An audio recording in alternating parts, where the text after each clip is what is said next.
Ops, tika lang. Meron akong dagdag kaalaman mga guys. Ito'y simpleng kagamitan natin sa bahay. Ito guys. Ang walis, akala nyo wala itong swerte. Marami itong gamit mga guys para alam nyo.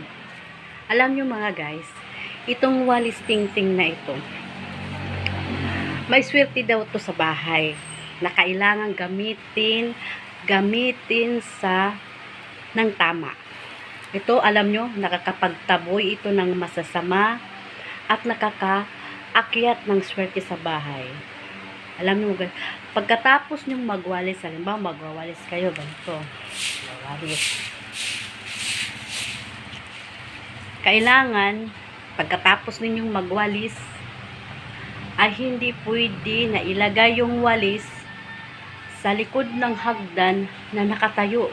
Huwag itong papatayuin mga guys, dahil daw hindi daw umaakyat dito yung swerte natin sa bahay kasi nakatayo ito. Bawal na bawal patayuin to. Ang maganda lang dito, pagkatapos ninyong magwalis, ilagay sa hagdan na nakatumba mga guys. Ganito mga guys. Ito, ilalagay natin ganito.